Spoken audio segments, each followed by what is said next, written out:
Listo, entonces vamos a dar ingreso. A partir de este momento voy a dar ingreso, ¿listo? Voy a silenciarlos a Perfecto. todos.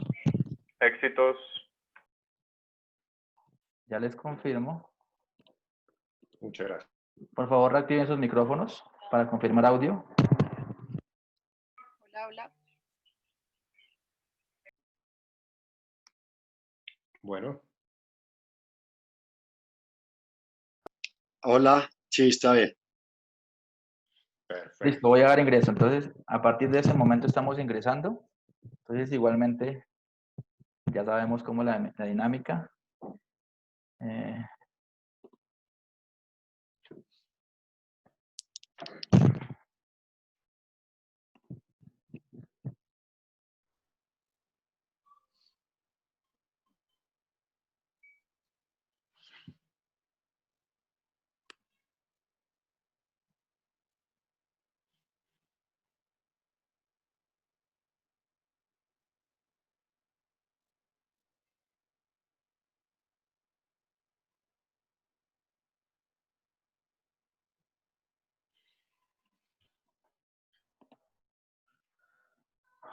Bueno, nuevamente muy buenas tardes para todos. Les damos la bienvenida a esta cuarta charla de nuestro seminario virtual Fútbol Bogotano Pospandemia, un regreso seguro. A todas las personas que se encuentran en sala, delegados, entrenadores, presidentes y demás, bienvenidos.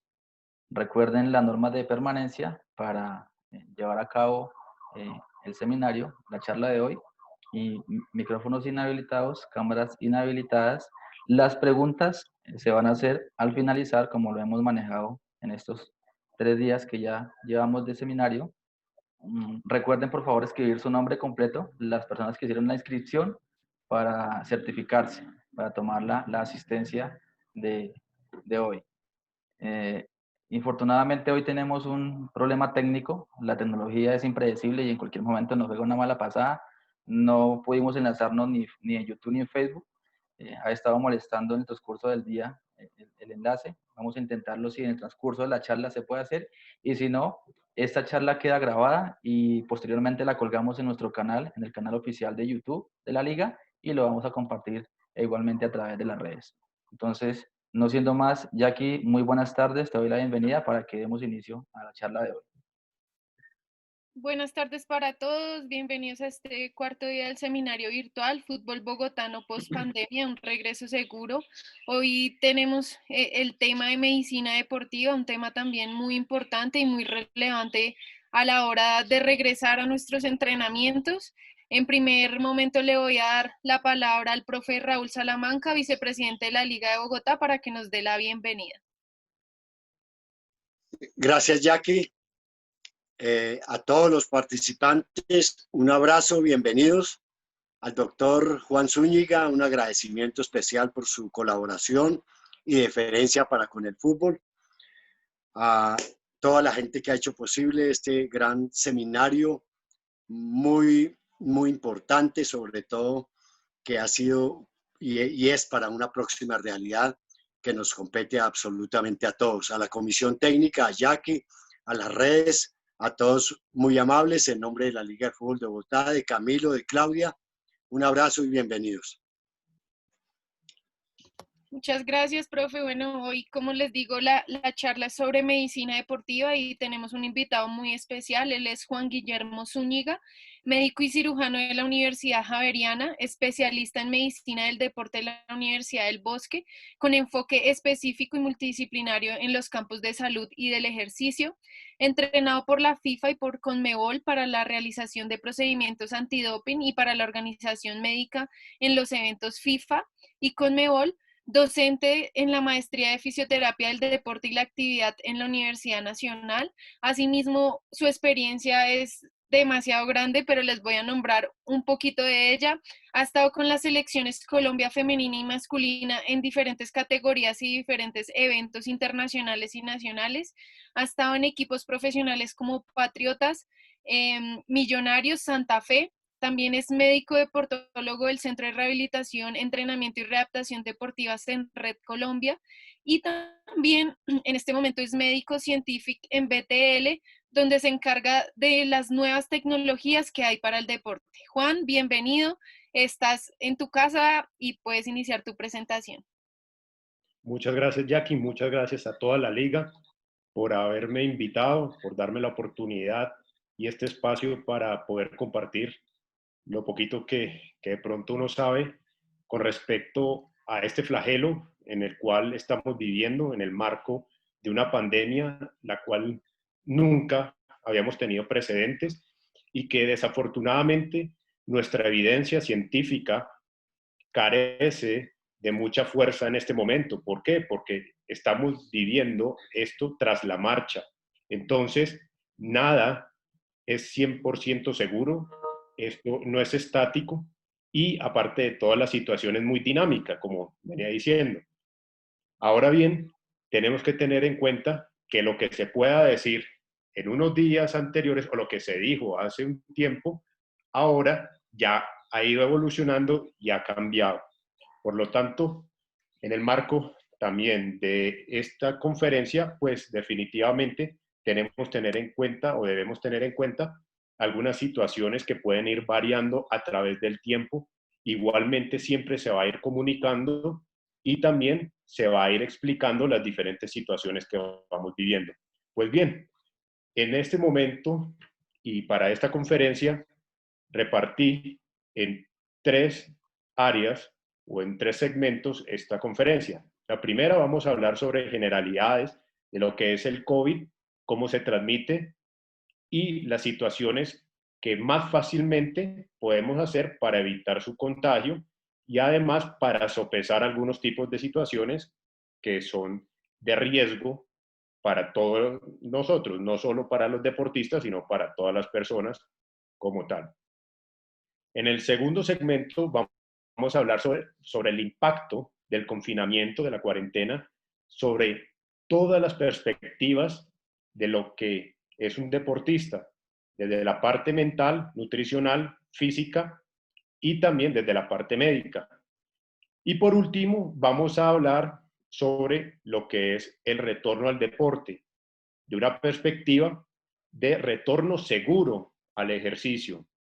Entonces, vamos a empezar con la primera parte, precisamente hablando de las generalidades.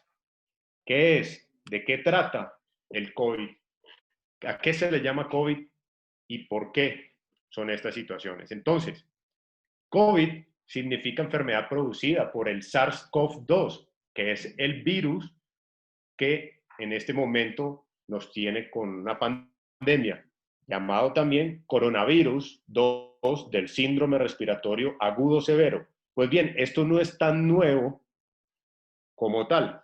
¿Qué pasa? En el 2002 al 2003 se observó en diferentes partes y países, tanto de Asia, sobre todo China, como de la zona sur de todo el continente africano, una epidemia del síndrome respiratorio agudo severo por coronavirus, pero este coronavirus se le llama coronavirus 1 o el SARS-CoV.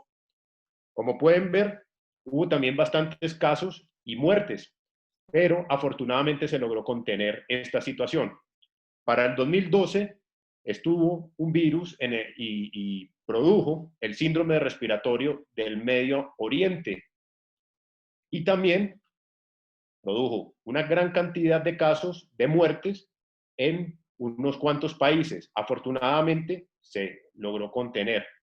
Y pues bien, en el 2019-2020, el SARS-CoV-2, vemos que no se pudo contener, es más contagioso y pues hasta la fecha, cuando se hizo los estudios o el estudio que traje a colación, llevaban más de 3 millones de personas con casos confirmados del COVID-19, o sea, de la enfermedad producida por este coronavirus, y más de 300.000 muertes en 210 países.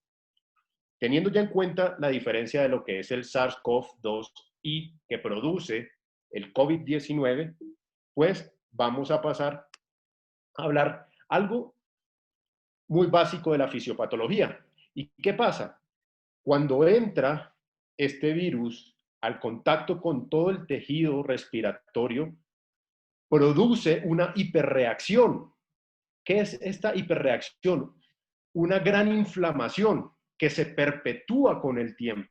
Y al perpetuarse con el tiempo produce una tormenta de señalizadores que van aumentando progresivamente la inflamación y produciendo daño de todo el tracto respiratorio, y a su vez también produce daño de algunas arterias pequeñas llamadas capilares en los pulmones. Y no solo en los pulmones, también se extiende y se puede extender sobre todo a la parte del corazón, ya que sabemos que el corazón y los pulmones hacen prácticamente un mismo sistema y puede llegar también a producir daños importantes en otros segmentos del cuerpo.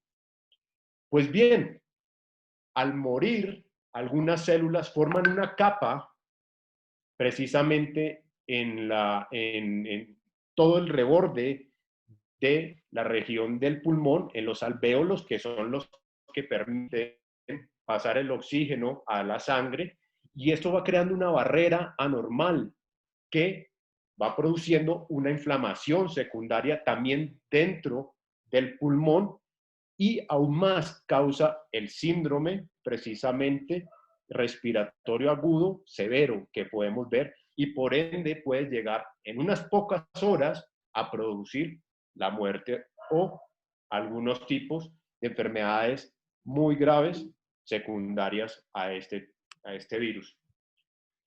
La transmisión, todos creemos saberla, pero desafortunadamente todavía falta mucha información de la cual estamos estudiándola poco a poco en la parte científica y aparte en la parte de virología.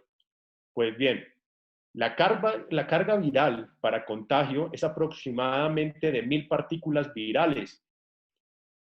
Normalmente cuando nosotros respiramos en estado de reposo, en estado basal, en estado en donde no estamos haciendo ejercicio, más o menos se esparcen 20 partículas virales por minuto.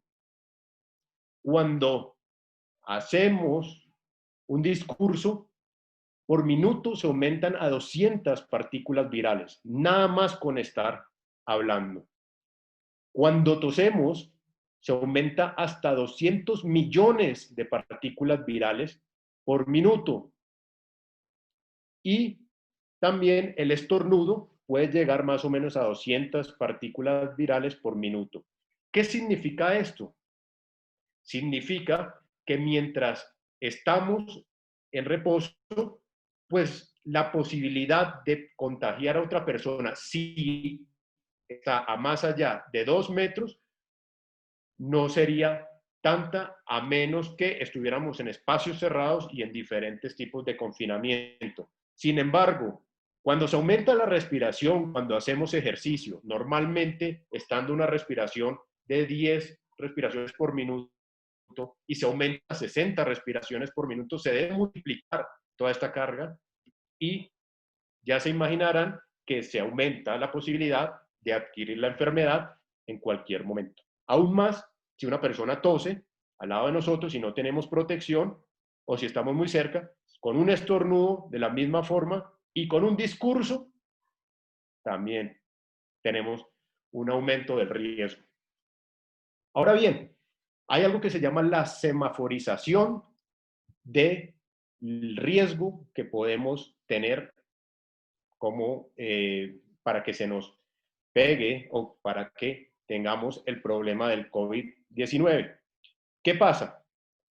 En verde, como podemos ver a la mano izquierda precisamente de la pantalla, están las diferentes circunstancias que no son tan severas y que precisamente no van a contagiar tan fácilmente a una persona. Entonces, tenemos la transmisión desde superficies, eso lo conocemos en el área de medicina como fomites, que son superficies inertes que pueden pasar el virus, por ejemplo, los celulares. Entonces, la transmisión desde superficies, si uno no ha tenido un contacto directo precisamente con una persona, pues baja el riesgo. No significa que no haya riesgo, significa que no es tan alto el riesgo de uno ir a infectarse. Las actividades al aire libre. Cuando hablan de actividades al aire libre, hablan de tener un espacio amplio y no estar entre multitudes, porque uno puede estar al aire libre entre multitudes e igual uno va a estar a menos de 2 metros de una persona, así uno esté estático, y obviamente, como lo decía antes, si alguien está hablando, alguien tose, alguien estornuda, pues se puede aumentar el riesgo para infectarnos. Lo he venido diciendo, a menos de 2 metros distancia. ¿Qué pasa? Cuando estamos muy cerca, nosotros, cuando hablamos, liberamos algo que llaman gotículas o droplets. Y estas mínimas gotas de saliva pueden llegar al aire y pasar fácilmente hacia el sistema respiratorio de la otra persona. Entonces, ahí aumenta la posibilidad de presentar un riesgo de infección. Hablar con máscara cara a cara en tiempos menores de 4 minutos no tiene un riesgo elevado. Sin embargo, hay que ver que no todo el mundo utiliza una máscara que sea adecuada. 1, 2, que no se sabe utilizar la máscara tampoco. Cuando tenemos espacios ventilados, con una distancia apropiada, se disminuye el riesgo. Cuando caminamos, corremos y estamos en bicicleta al lado de alguien, ojo, al lado, no atrás, no en la estela de aire, cuando va uno en una bicicleta, sino cuando va al lado, se disminuye un poco la posibilidad de contagio. No significa que no exista, porque cuando el viento cambia puede llegar esas gotículas, una persona está exhalando y le pueden llegar a una persona de lado, pero disminuye la posibilidad de contagio. Ahora bien, viene la parte amarilla, lo que es moderadamente riesgoso. Entonces, compras presenciales.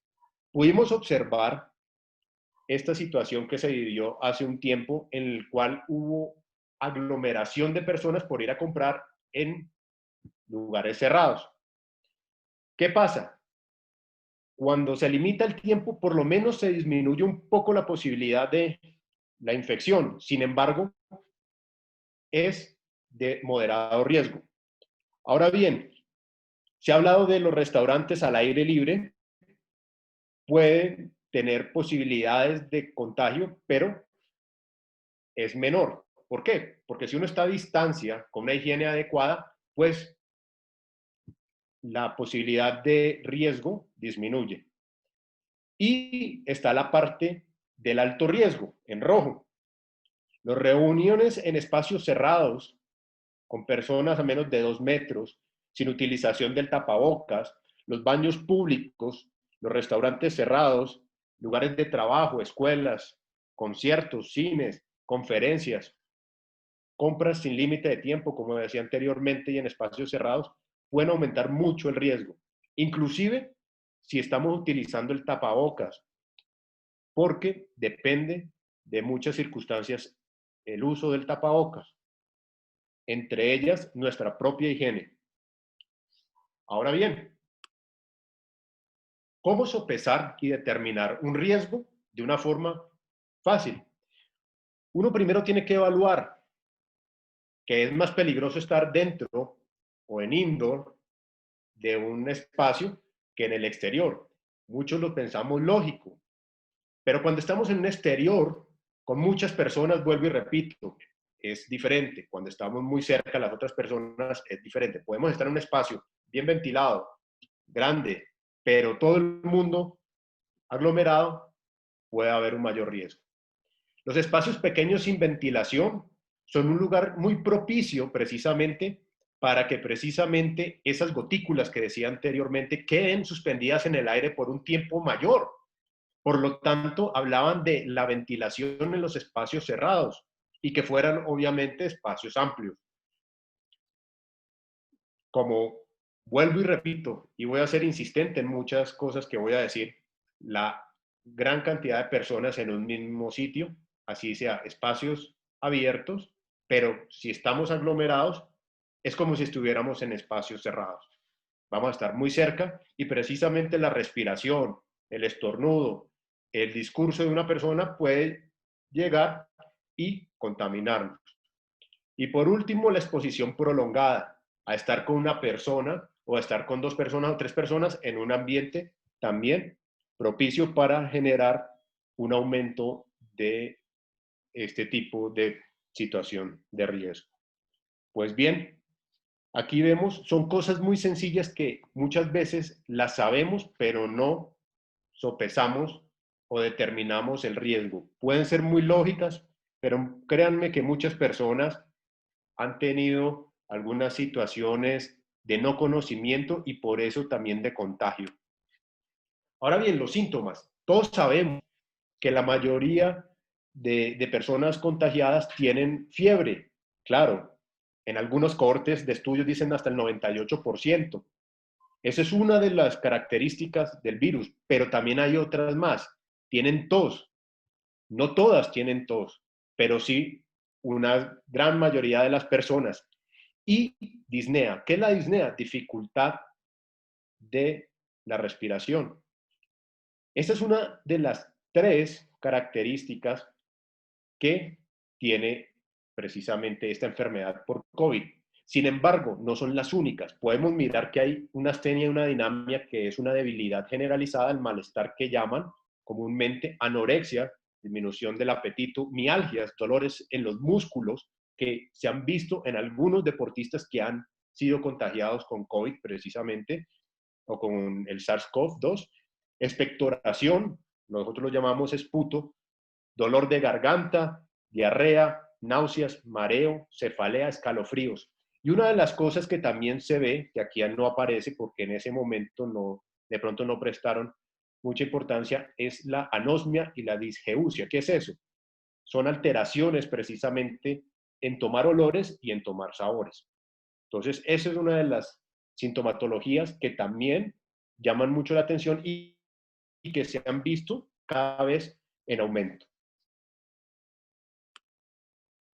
Ahora bien, ¿cuál es la única forma de saber que se tiene COVID?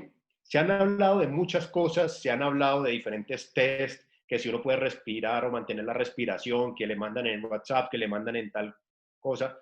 Pues desafortunadamente, lo único que dice la OMS, el CDC y el Grupo Europeo de Salud Internacional es que la PCR, precisamente, es la que nos va a ayudar a encontrar si una persona precisamente tiene el virus o no.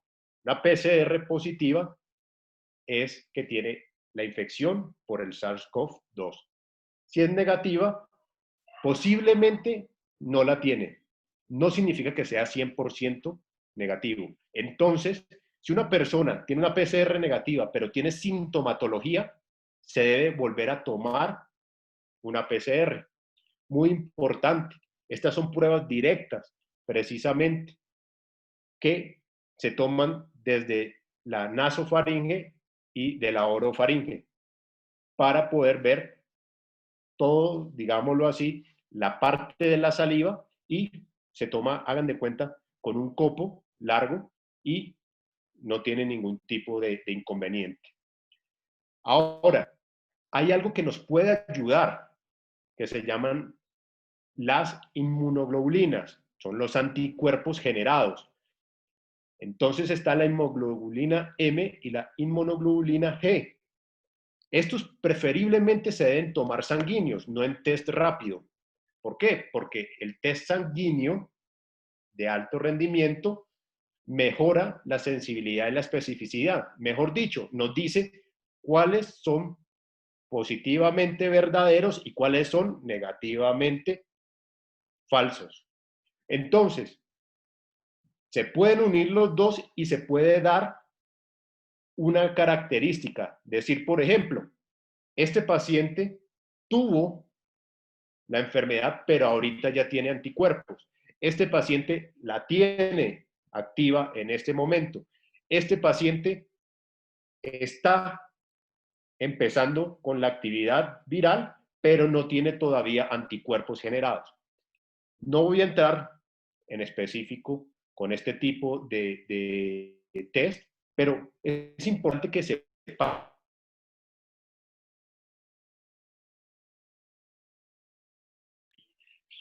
que es la PCR, la que nos puede llevar a decir si sí o no se tiene el COVID en un momento determinado.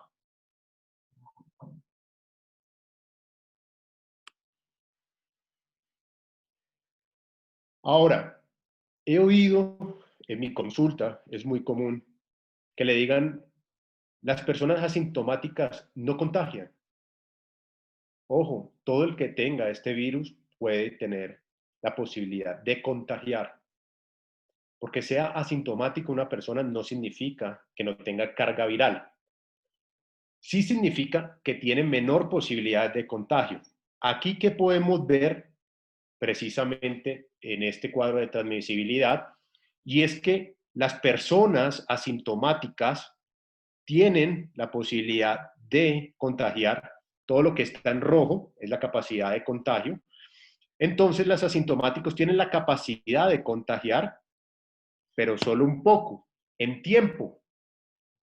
Sobre todo cuando tienen el inicio precisamente de los anticuerpos cuando llegan a la sangre. Ahí es cuando empiezan a tener una carga viral aumentada.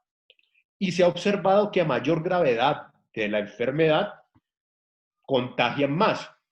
Por eso vemos casos muy graves en las unidades de cuidados intensivos, en los cuales contagian a muchas personas un mismo paciente, precisamente porque tienen una gran capacidad de contagio. Miren la columna inferior donde dice crítico y vean todo lo que está en rojo. Ahí habla de la exposición en semanas, en días y demás. Entonces, imagínense, el paciente que está crítico tiene la capacidad de contagiar a una persona con una gran carga viral, casi por 30 días, e inclusive puede llegar hasta más de 4 semanas, se ha podido observar. Mientras que las personas que están graves no tienen esa capacidad de contagio, aunque sí es alta y va más o menos de 12 a 14 días, 18 días, y las personas con una enfermedad leve tienen una menor capacidad de contagio. Vuelvo a decir, no significa que no contagien, significa que tienen una menor carga viral y por ende una menor situación de contagio. Entonces, hay que tener mucho cuidado cuando pensemos que los asintomáticos no tienen esa capacidad que estaba nombrando. Ahora bien, la prevención. Todos sabemos, todos decimos, no, la prevención es lavarnos las manos, utilizar la máscara, el distanciamiento físico, más allá de 2 metros, cuando estamos estáticos o cuando estamos simplemente caminando muy lentamente. Pero también están otras dos que casi nunca nombran, sin embargo, son muy importantes. Lo vuelvo y lo repito, evitar las multitudes y la limpieza de superficies para también evitar esos fómites que estaba hablando, que son precisamente esos artículos inertes que pueden tener la posibilidad de transmitir la enfermedad o de transmitir el virus. ¿Qué pasa? En el deporte, estar a 2 metros de distancia cuando uno está trotando con una persona detrás de otra, no nos libera del riesgo. ¿Qué pasa también? Cada vez que vamos aumentando la velocidad, se debe ir aumentando la distancia si estamos detrás de otra persona, cuando, por ejemplo, trotamos en línea. Se ha dicho que más o menos uno estar a 4.4 kilómetros por hora, que no es que sea mucho, trotando, uno debe tener un distanciamiento de 5 metros. Cada vez que se va aumentando más o menos la velocidad a un kilometraje de 14.4 kilómetros por hora, se debe estar a una diferencia, a una distancia de 10 metros. Y si uno va en una bicicleta que va aproximadamente, digamos, a 30 kilómetros por hora, uno debe estar más o menos más allá de 20-25 metros entre cada uno. Algunos dicen 30 metros de diferencia. Entonces, cada vez que vayamos aumentando la velocidad y si estamos atrás de una persona, debemos ir distanciándonos más. lo ideal que es y lo que dicen muchos artículos, papers científicos, que no estemos detrás de una persona, que estemos al lado o diagonal a esa persona, preferiblemente cuando estemos realizando este tipo de entrenamientos o este tipo de ejercicios. Con respecto al lavado de manos, ya sabemos, nos tenemos que lavar por diferentes partes, no solo es lavarnos la palma de las manos, sino también el dorso de las manos entre los dedos y precisamente en las uñas, en la base de los pulpejos se llaman, y también para las uñas. Debe durar de 20 a 30 segundos este lavado para que la espuma pueda llegar a todas las superficies. Dense cuenta que nosotros tenemos huellas dactilares que son como arrugas. Dentro de esas arrugas puede estar el virus. Y si nos lavamos rápidamente las manos, no secamos y no dejamos un tiempo que el jabón actúe, pues no puede llegar hasta esas zonas que son mínimas. Ahora bien, la máscara. Se ha hablado mucho de máscaras y que producen muchos problemas al realizar ejercicio. Hay unos que dicen que definitivamente sí producen problemas al realizar ejercicio, pero hay otros que dicen que no. Y estamos hablando de diferentes papers científicos. Unos chocan contra otros. Sin embargo, la mayoría lo que dicen es que aumenta la molestia y la sensación de dificultad respiratoria. Sin embargo, hay que tener en cuenta muchas cosas al utilizar un tapabocas mientras se hace el ejercicio. Primero, los materiales. He visto gente, cuando salgo a la calle a hacer ejercicio, cuando están realizando ejercicio, que utilizan bolsas plásticas para cubrirse. Imagínense la capacidad de la aireación, que pase el flujo de aire por una bolsa prácticamente, o por un elemento que sea completamente sintético y que precisamente no deje pasar el aire. Ahí ven los problemas. Por ejemplo, es muy diferente hacer un ejercicio con una máscara para hacer ejercicio, que hay, vamos a hablar ahorita más adelante de estas máscaras, con respecto a una quirúrgica, a una máscara quirúrgica. Es como si yo tratara de jugar fútbol con un balón de básquet. ¿Por qué?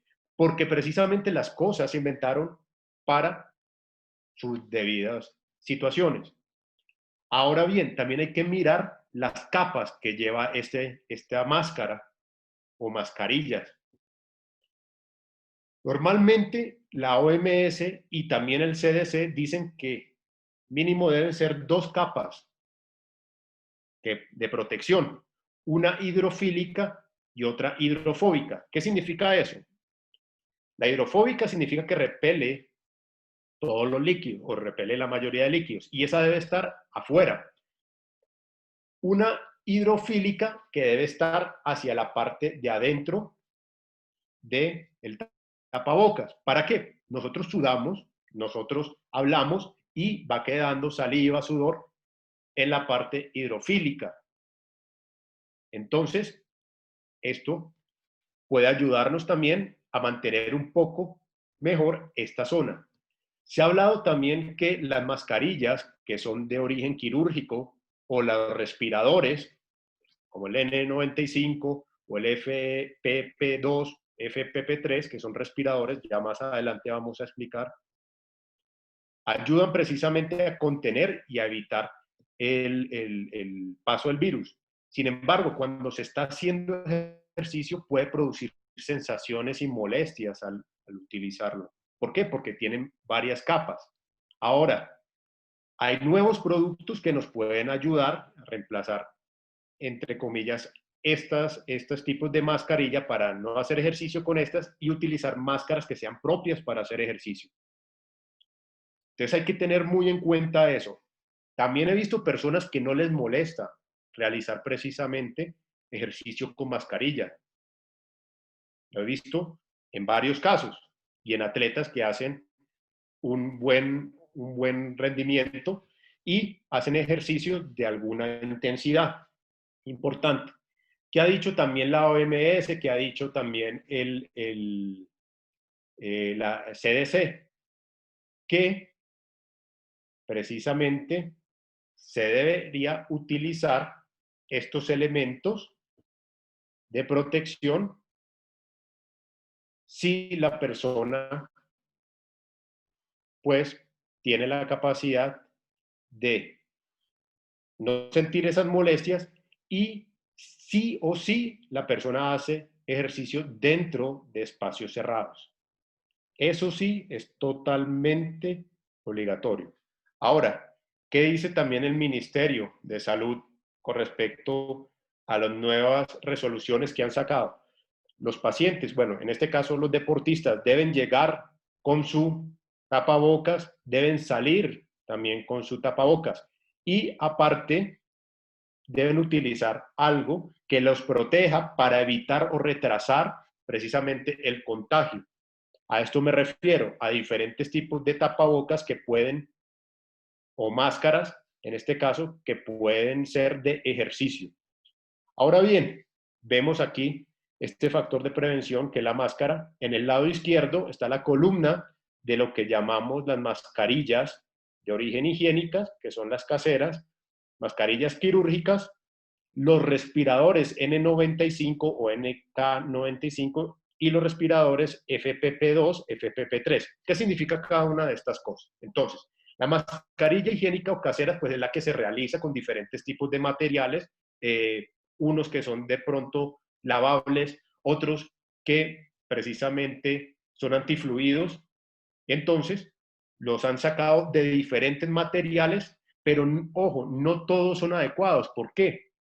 El algodón, por ejemplo, cuando se moja, es muy difícil, respirar. Es complicado respirar con un algodón mojado cuando uno suda, precisamente cuando uno ya lleva más de 30 minutos haciendo un ejercicio de alta intensidad. ¿Qué han dicho los diferentes tipos de organizaciones a nivel internacional? Que primero, si se van a utilizar estas máscaras del lado izquierdo, no se debe hacer ejercicio de alta intensidad, sino hasta moderada intensidad, para evitar esa sensación de ahogo e inclusive en algunos casos cuando llevan muchas capas del tapabocas puede aumentar las frecuencias cardíacas un poco más de lo normal. ¿Qué otra situación hay que tener en cuenta? Las mascarillas quirúrgicas. Las mascarillas quirúrgicas ayudan precisamente a que la persona no saque o no precisamente contagie a las demás personas, pero se ha observado que sí puede llegar el virus y penetrar la mascarilla quirúrgica, la que es común, la que es para hacer cirugías. Hay que tener muy en cuenta eso. ¿Por qué? Porque se utiliza en cirugías para que como cirujanos o como ayudantes quirúrgicos o como instrumentadores no pase fluidos de la persona, del médico, hacia el paciente y no contamine la zona aséptica. Entonces, eso también hay que verlo. Sin embargo, se ha observado también que cuando se aplica o se ha estudiado para que el virus precisamente se observe si entra o no, no entra tan fácilmente tampoco en estas mascarillas quirúrgicas y las personas pueden tener un retraso en la contaminación de toda la zona nasofaringea y bucofaringea. Ahora bien, los respiradores. Los respiradores son los famosos N95, NK95. ¿Qué significa S95? Significa que detiene el 95% de partículas que están en el aire. ¿Listo? Y N significa que no retiene partículas de aceite. Entonces, hay que tener eso en cuenta. N significa que no retiene partículas de aceite, R que retiene algunas y P que retiene todas las partículas de aceite. A eso se refieren esas nomenclaturas. N95 es en Estados Unidos, NK95 es en Asia. Esos son diferentes estándares precisamente de calidad. Los respiradores FFP2 y FFP3 nos hablan de Europa y nos dicen que cuando es nivel 2, o sea, FFP2, que precisamente ayuda a evitar el paso de aceites o derivados del aceite. Y el 2 significa que más o menos cubre hasta el 95% de posibilidad de entrar un patógeno. Y el FFP3 se refiere hasta un 99% que no entre el patógeno.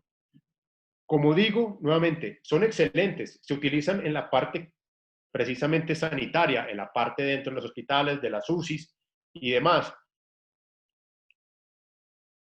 Ya cuando uno está en la parte exterior, en las zonas exteriores, en las áreas exteriores, es diferente. Muchas personas refieren mucho calor en esta zona porque crean un sello hermético en la región nasal y bucal. Ahora bien, en el lado derecho vemos la columna de máscaras que son deportivas. Y hay muchas máscaras deportivas y se han sacado varias que pueden ayudar y que han ayudado y que están demostrándose la calidad. No voy a decir completamente la marca como tal, pero ya las pueden estar mirando. La primera es Sports Mask Prox X2. ¿Qué significa eso? Significa que este tipo de marca realizó esta mascarilla con 3 capas y una de esas capas se llama Prox X2. Según los estudios que ellos realizaron, puede eliminar el coronavirus. Ahora bien, están haciendo estudios en este momento. No hay evidencia todavía. Es diferente tener estudios a tener evidencia científica que definitivamente asegure que esto mata o no deja pasar el virus. Por lo tanto, es importante saber esto. Los pacientes atletas que lo han utilizado han referido que es cómodo y que permite la respirabilidad de una forma mejor que los que son convencionales para la parte médica.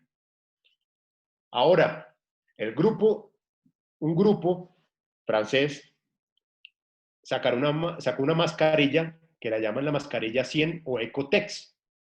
Esta mascarilla refieren que puede llegar hasta la capacidad de disminuir la posibilidad de contagio o de pasar partículas en un 99%, por eso es que se llama mascarilla 100. Hay otras que se llaman Sensas o ASICS, sacó Performance Face Mask Cooper. ¿Qué significa eso? Que tiene unos hilos de cobre que le dan mayor durabilidad, no ha demostrado que tenga un aspecto antiviral, pero que puede disminuir o retrasar la posibilidad de contagio, como en las anteriores dos. Y el face cover de la marca que aparece ahí, precisamente, también se ha observado que ha disminuido posibilidades o retrasado posibilidades de contagio y que las personas pueden respirar más cómodamente que utilizando las máscaras quirúrgicas o máscaras respiradores como anteriormente mencionaba. Entonces, hay que mirar eso. ¿Listo? La primera situación es ver que no sean cosas de origen quirúrgico, que no sean cosas de origen sanitario, porque sirven muy bien para una parte, pero para hacer deporte hay que tener ciertas reservas.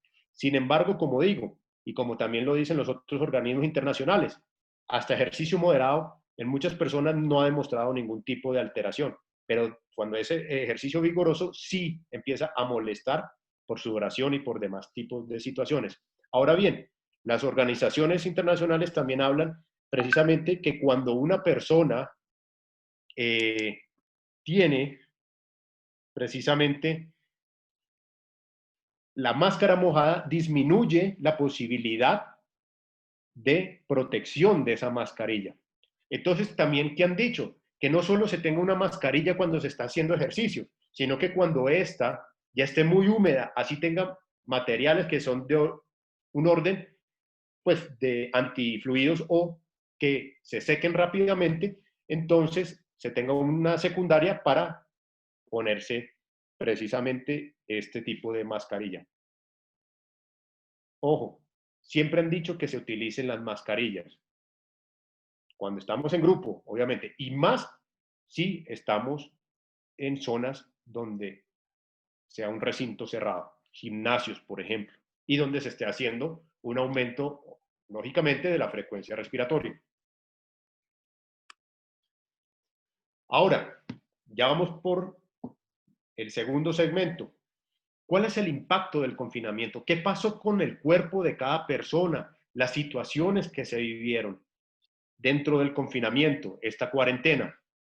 Entonces, tenemos que ver que hay aspectos generales que se cambiaron y se modificaron en este entorno de la pandemia y del confinamiento. La salud mental fue atacada directamente. ¿Y por qué? Cuando uno está acostumbrado como deportista, o no solo como deportista, sino como humano, a poder salir libremente, ver algo verde o estar tranquilo afuera, uno al estar encerrado, obviamente va a tener un aumento de la ansiedad. Al aumentar la ansiedad, sabemos que hay hormonas como el cortisol que se aumentan y produce un estado proinflamatorio. Estos estados proinflamatorios llevan a otras situaciones secundarias de origen muscular. Se ha observado en muchos casos que el cortisol puede llegar a disminuir inclusive por sí solo cuando está muy elevado la masa muscular. Esto es uno de los impactos que más ha generado en la etapa de confinamiento la parte mental. Ahora, no solo es ansiedad, es depresión. Acuérdense que estar entre cuatro paredes, la mayoría de días estuvimos o estamos, tuvimos 3, 4, 5, ya llevamos casi 6 meses para una especie de confinamiento en los cuales se ha cambiado es las leyes de salud pública, pues eso aumenta la posibilidad de deprimirse y esto disminuye las defensas.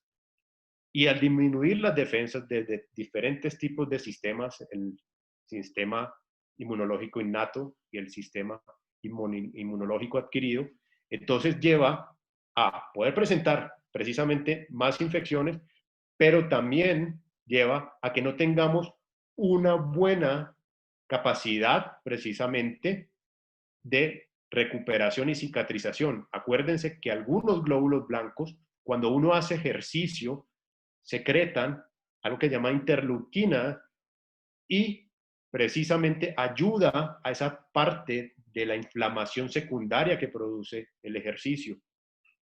Y también genera precisamente respuestas adecuadas para ir aumentando y progresivamente la funcionalidad de cada sistema. Ahora bien, al estar encerrados, el gasto energético se disminuyó. ¿Qué pasa? Uno estar, como digo, en una habitación, en un apartamento, en una casa que nos, entre cuatro paredes, pues ya va disminuyendo esa parte que se llama actividad física no cuantificable. La actividad física no cuantificable se refiere precisamente a, por ejemplo, normalmente salíamos a coger el bus y caminábamos 2, 3 cuadras a coger un bus o a ir a Transmilenio o bajar las escaleras, subir las escaleras más tranquilamente, ir a la casa de un familiar, se iban caminando o se iban en diferentes situaciones, ir, por ejemplo, en bicicleta al trabajo cuando antes de ocurrir la pandemia.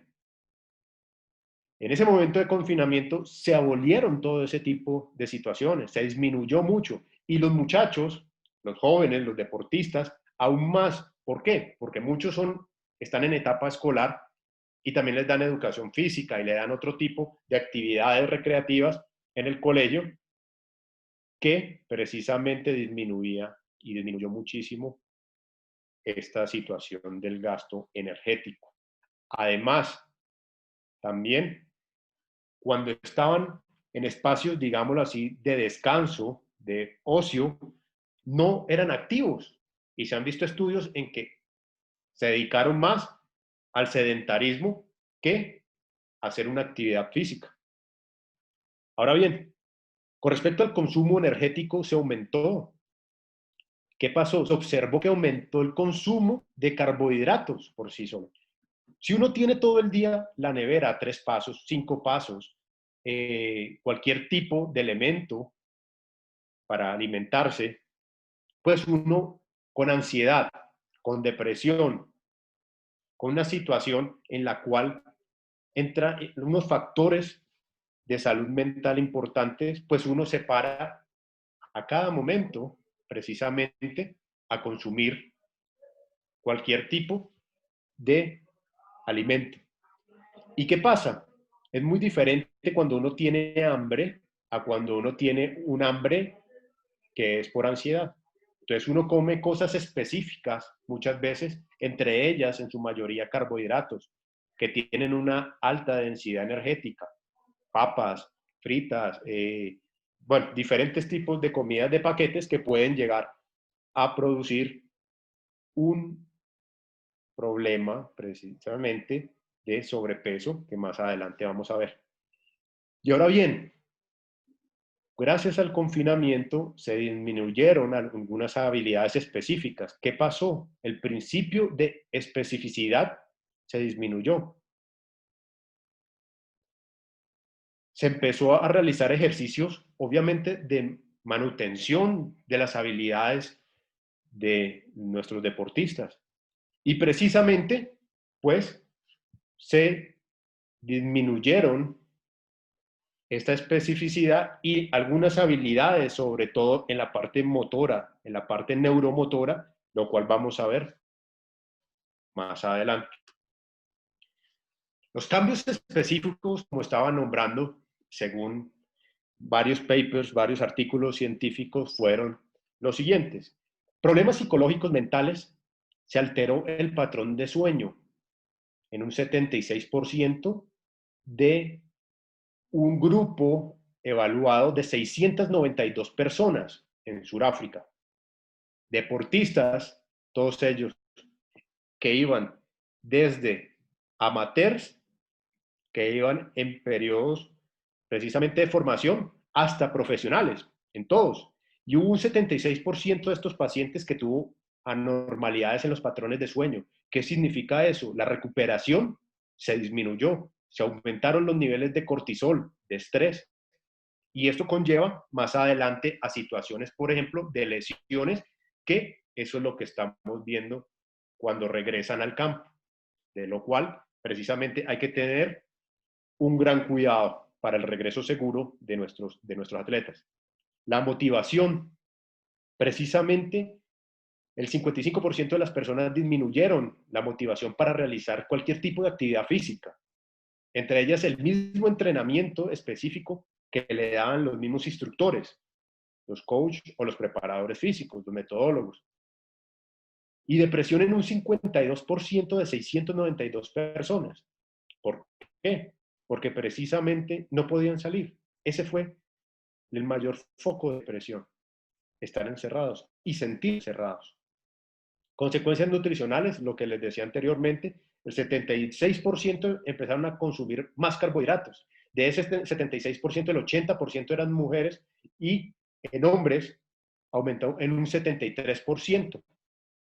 Imagínense la cantidad de personas con un aumento de la ingesta calórica, de densidad calórica en un alimento. Entonces, es muy importante esta situación y tenerlas en cuenta, ver lo que pasó. Consecuencias físicas del entrenamiento. Muchas de las personas se sentían solas. Qué pena. Se sentían solas. Y solo el 61% hacían a diario el ejercicio. Otros no. Hacían menos de 4 a 5 sesiones a la semana. Entonces disminuyeron también su patrón de entrenamiento. El 58% hizo moderada intensidad y con un tiempo de 30 a 60 minutos el 72%. Se bajó la intensidad de entrenamiento, pero también se bajó el volumen de entrenamiento.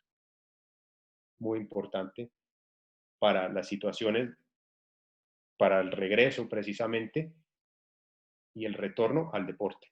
Y como lo decía también anteriormente, los tiempos de esparcimiento o de ocio se aumentó el sedentarismo y prefirieron estar en situaciones, por ejemplo, jugando Xbox, haciendo diferentes tipos de cosas en el computador que en actividad física o en actividades precisamente que le aumentaran su metabolismo en un momento determinado.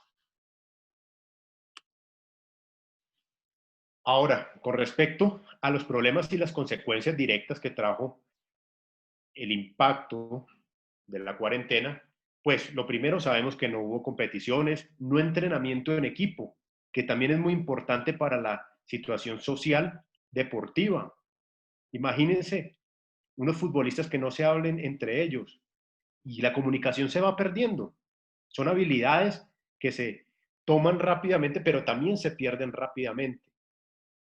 La comunicación en el campo, visualizar las situaciones preparticipativas cuando tienen esas capacidades de observar y anticipar las jugadas.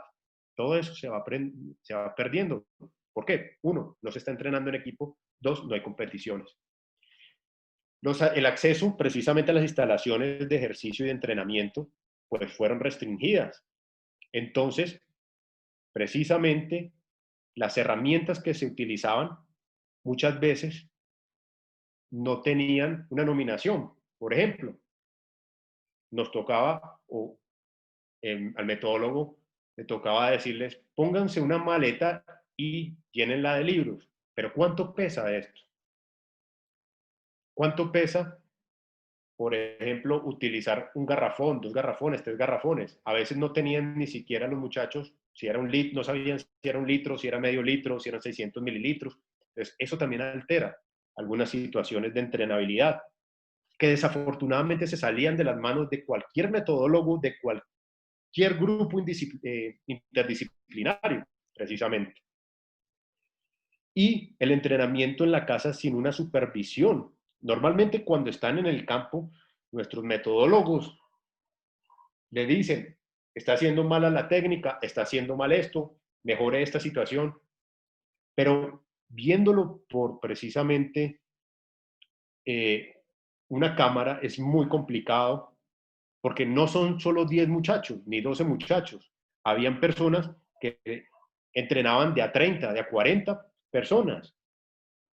Y viéndolos por una cámara, no se pueden ver empezando a todos por la cámara. Entonces, también había unas situaciones de supervisión que se alteraron y que pueden producir factores de riesgos para el reingreso al campo. Consecuencias, vengo diciéndolas, funciones fisiológicas disminuidas, habilidades disminuidas desde la perspectiva musculoesquelética, neuromuscular, respiratoria, cardiovascular, un desacondicionamiento físico. Pero lo que yo he visto ya en la práctica médica es que la situación de la potencia, fuerza, la velocidad, se altera más o se alteró más que la misma flexibilidad y la resistencia cardiovascular. ¿Por qué?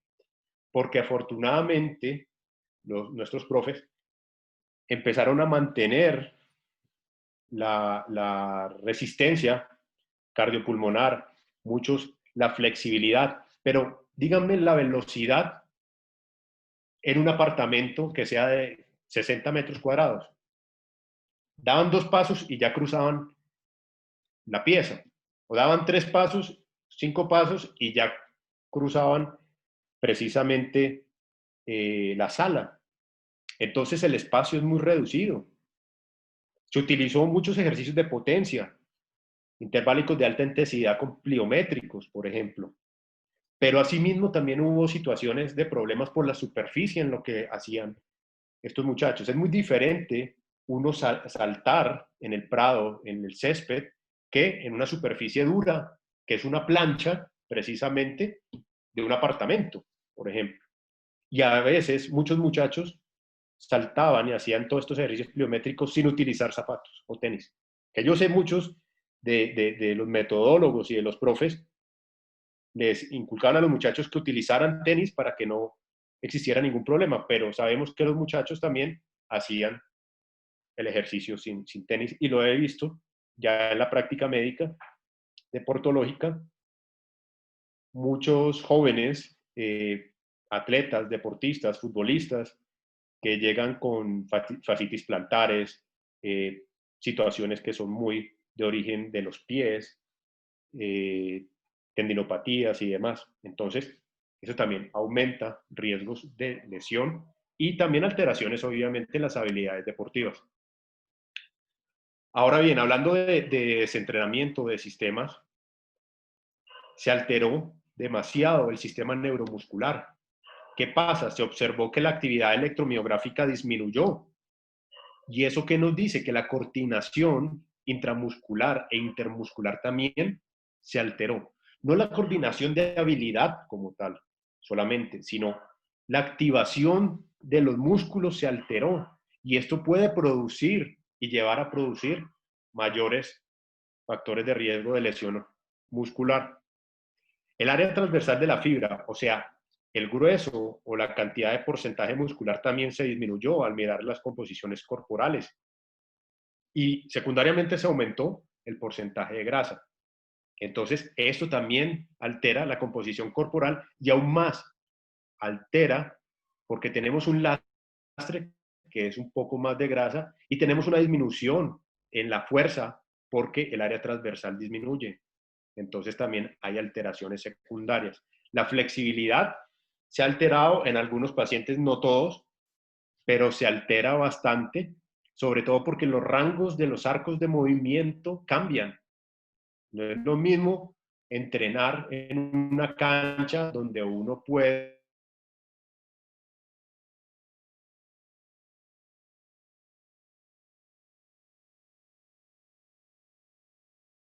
con también que se generan a lo que ocurrió, que es estar prácticamente en una casa estáticamente. Y vuelvo y digo, la fuerza y la potencia se alteraron. La fuerza y la potencia normalmente se alteran rápidamente. En 2 semanas de cambios, en disminución precisamente de la carga, puede llegar a disminuir de 2 a 4% cada habilidad, sobre todo en fuerza y potencia. Más adelante vamos a ver.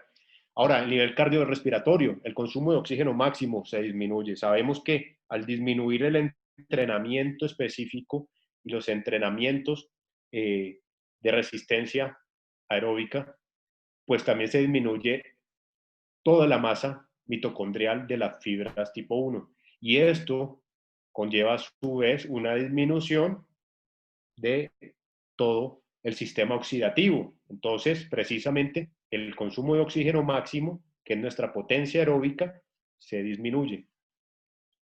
La presión arterial se ha observado que aumentó un poco. ¿Qué pasa? Cuando la frecuencia cardíaca, como tal, la basal, aumenta por un, entre comillas, desentrenamiento, pues entonces la presión arterial, sobre todo la sistólica, se aumenta un poco más. No aumenta mucho, no estoy hablando de una hipertensión, pero sí se aumenta más o menos unos 5 a 8 milímetros de mercurio.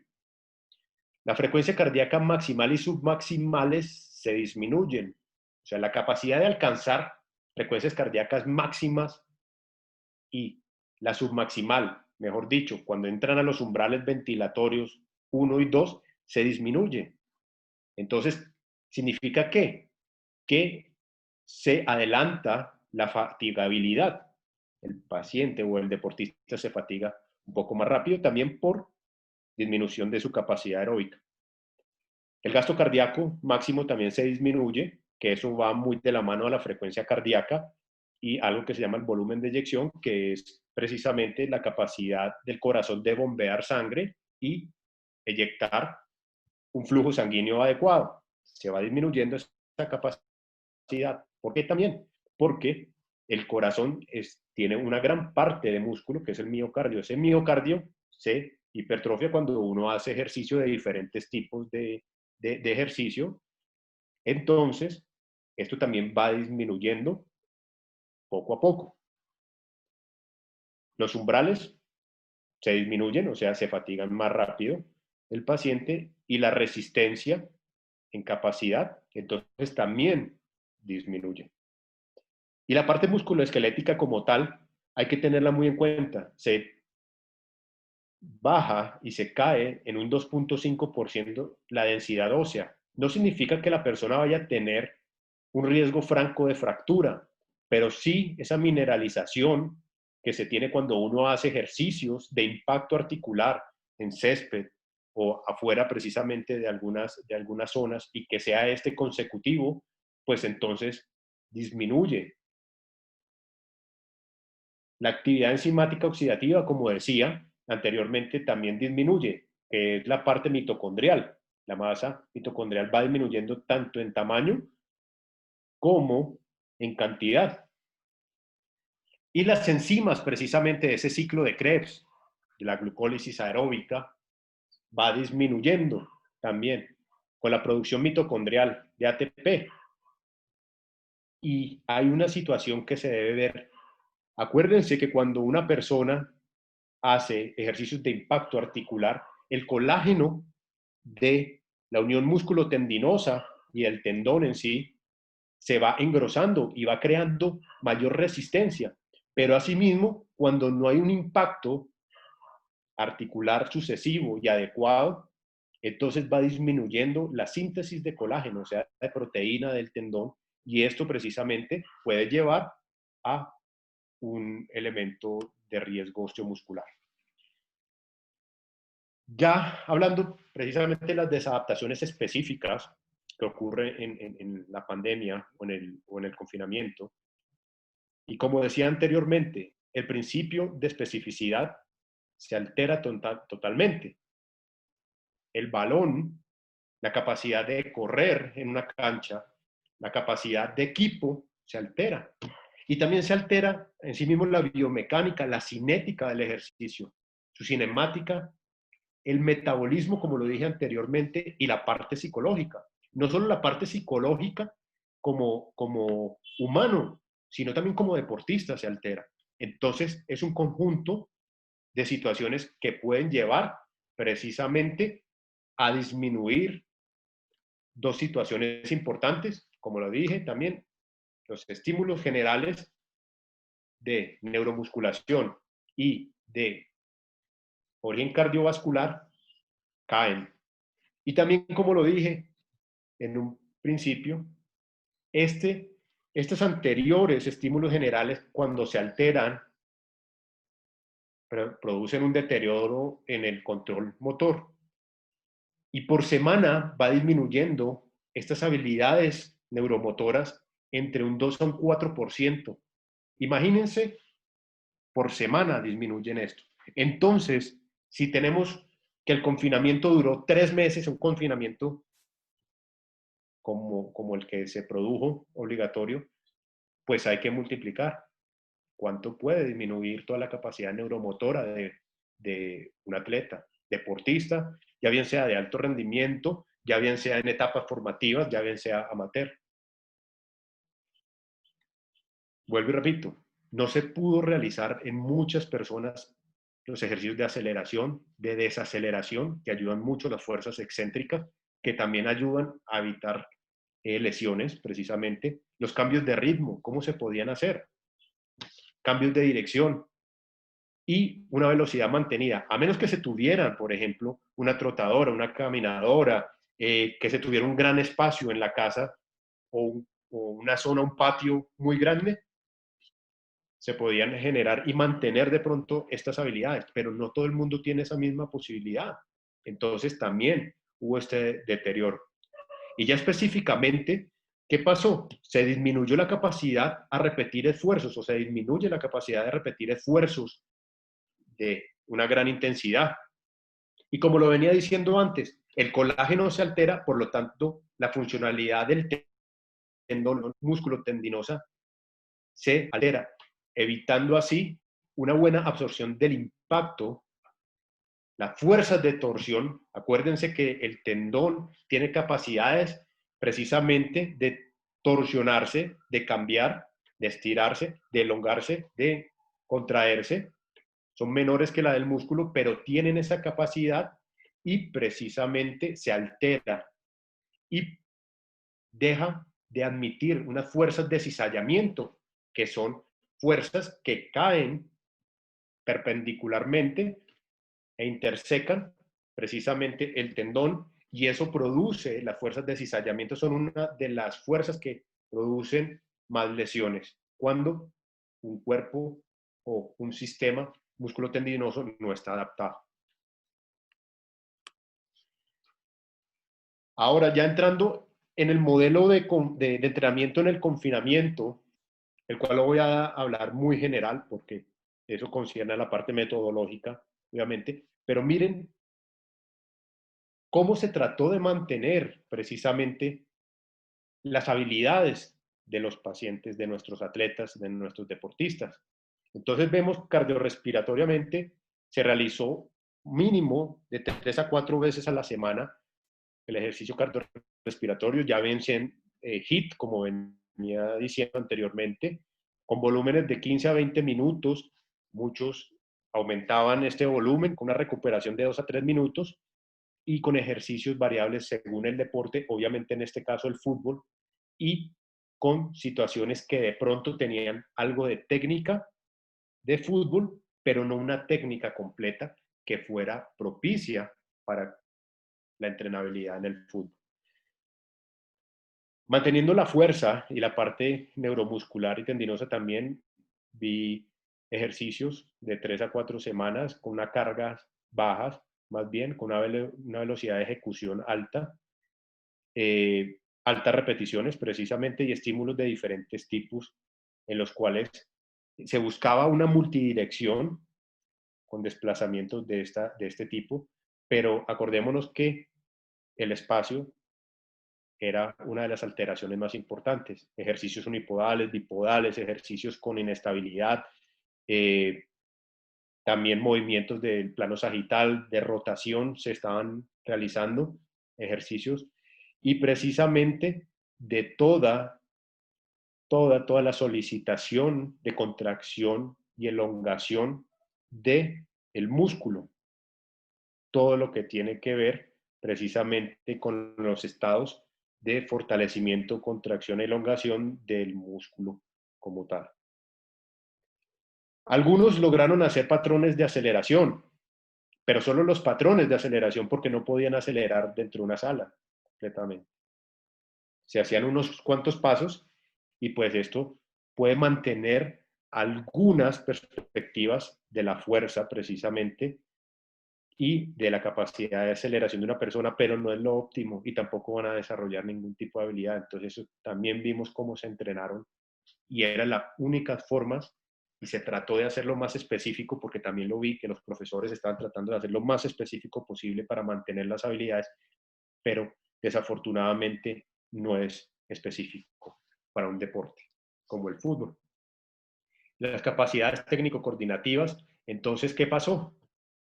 Se trataron de utilizar en algunos aspectos balones todavía, ejercicios precisamente con este tipo de elementos, pero tampoco son suficientes. Ejercicios de propiocepción, ejercicios de control de motor o motriz específico, y en algunos casos de control, manejo y golpeo, pero en lugares precisamente muy pequeños de espacio reducido, en los cuales también alteraban otro tipo de situaciones secundarias en cuanto a la entrenabilidad y en cuanto a la protección de los factores de riesgo osteomusculares y neuromusculares.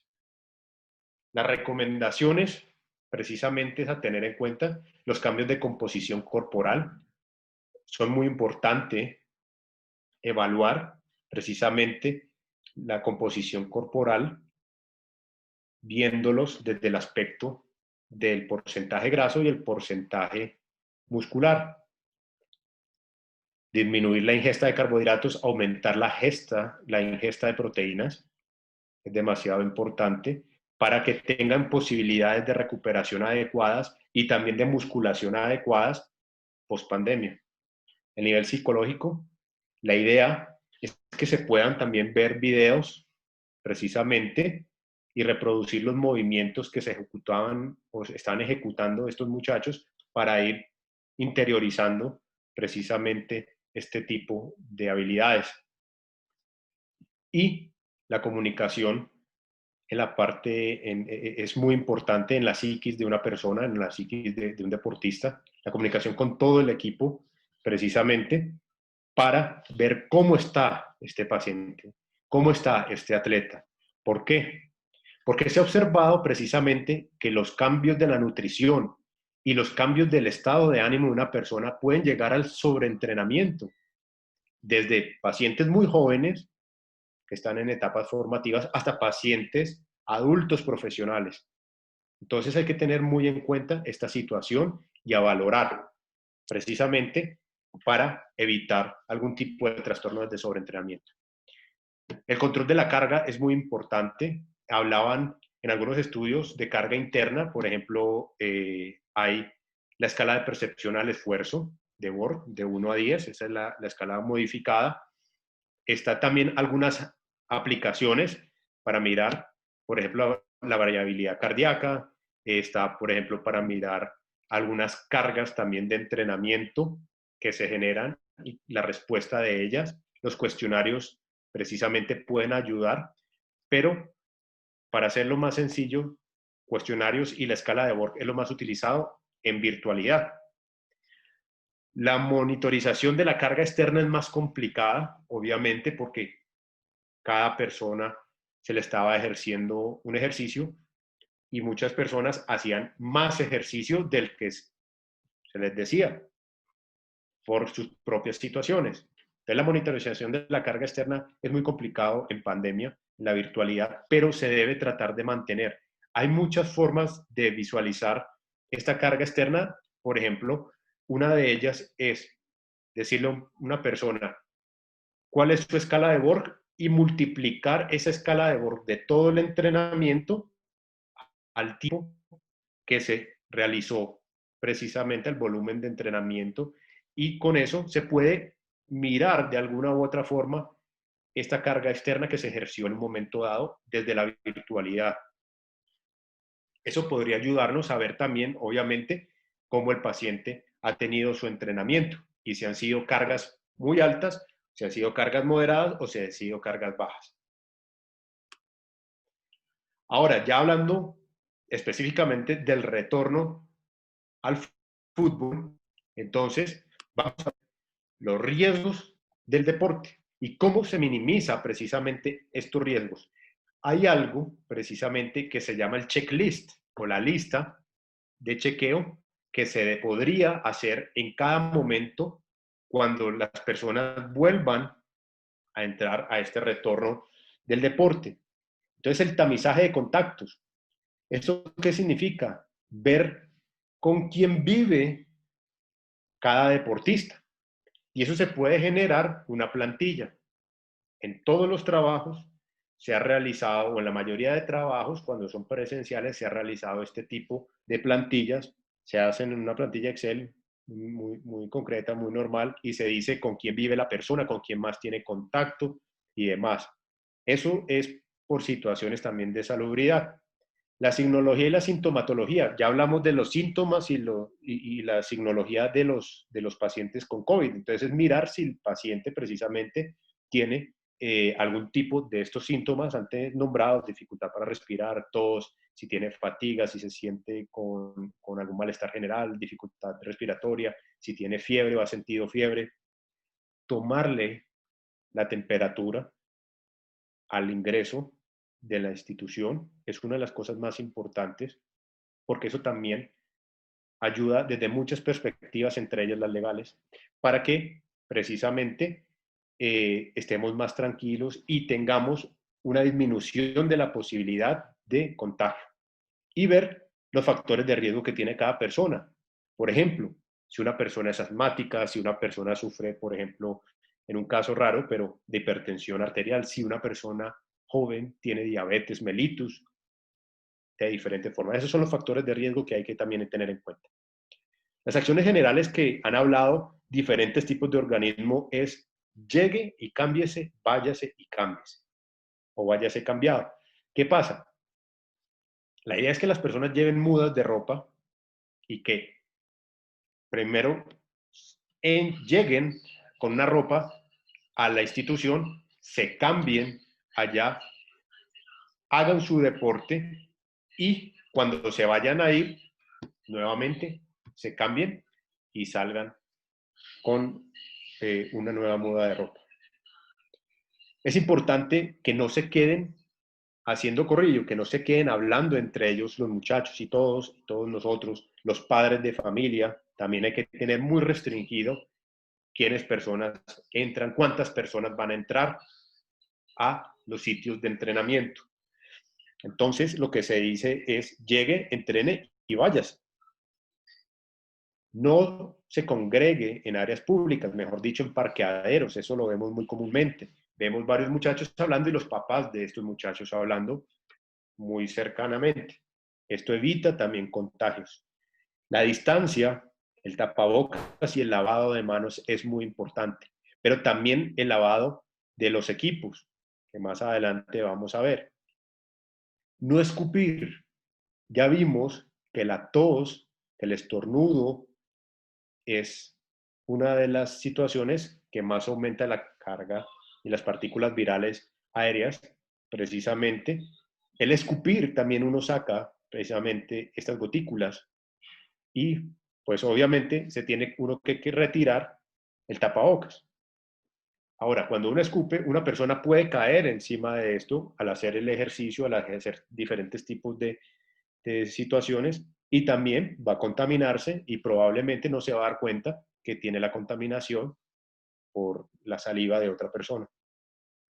Usar pañuelos desechables y inmediatamente botarlos, o tener una bolsa para botar estos pañuelos desechables que en algunas circunstancias, pues cuando uno hace ejercicio puede llegar a tener. Si una persona sufre de rinitis, pues entonces puede llegar a tener este tipo de situaciones. Todo personal.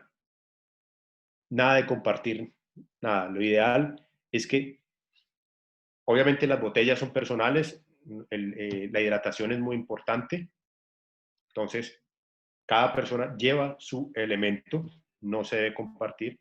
El equipo, que a veces, por ejemplo, las canilleras se utilizaban, se prestaban y demás, tampoco se deben utilizar porque son fomites que pueden llegar a precisamente superficies inertes que pueden llegar a contaminar a otras personas.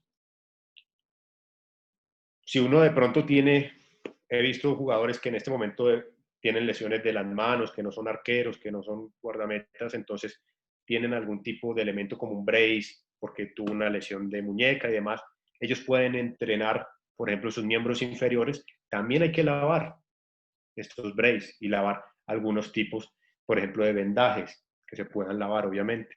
Entonces, hay que tener cuidado con las órtesis que se utilizan, se llaman órtesis, para no ir a transmitir otro tipo de situaciones y de virus.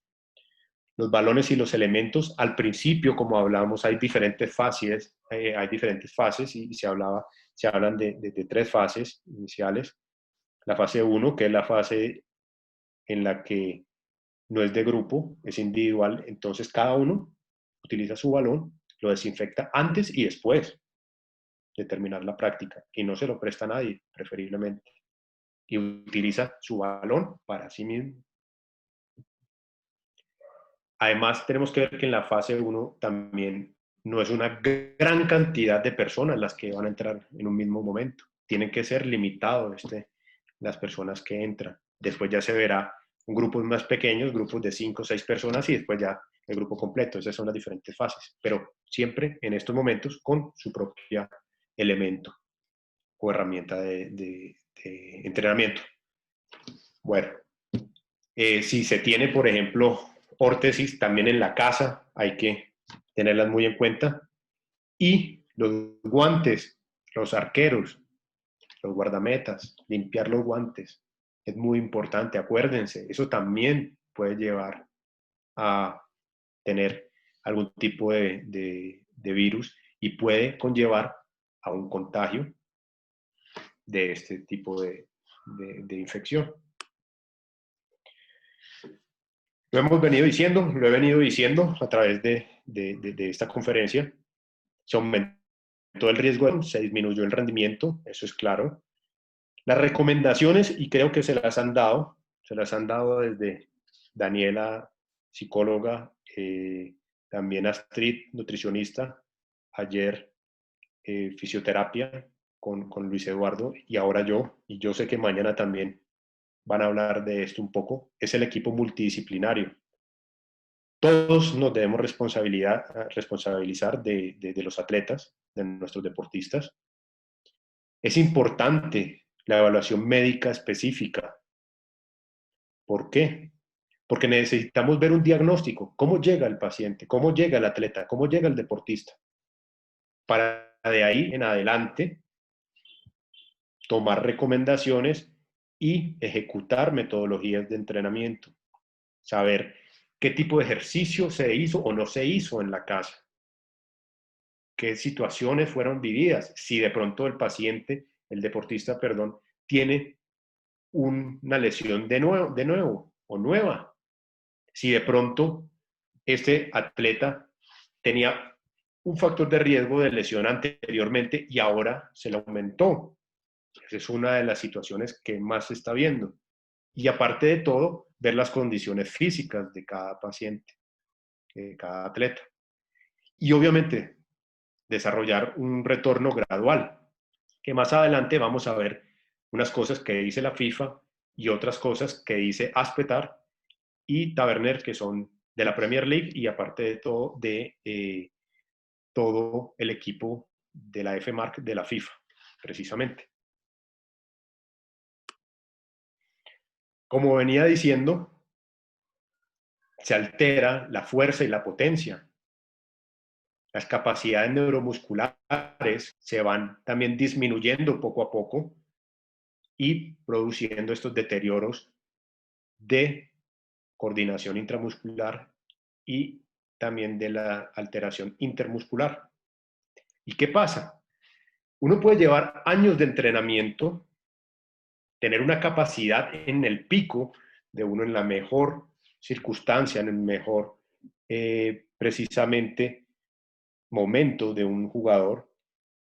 Y cuando se inicia el confinamiento, hay una etapa de desentrenamiento, vuelvo a decir, y un cese de entrenamiento específico, y cae primero la potencia y luego la fuerza. Normalmente se ha visto que entre la semana 2 a la 4 se disminuyen estas habilidades.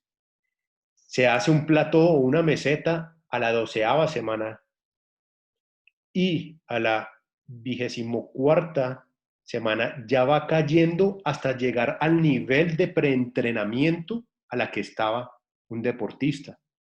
¿Cuánto tiempo llevamos sin entrenar a un jugador de fútbol de una forma precisamente específica al deporte, con las capacidades, habilidades y el terreno del fútbol? Entonces hay que ver eso también. Pero también se debe observar que cuando uno recupera el entrenamiento, recupera la posibilidad de volver al campo, entonces hay una adaptación de reentrenamiento precisamente que vuelve a llevar a este jugador al pico en donde estaba, obviamente de una forma adaptativa y progresiva.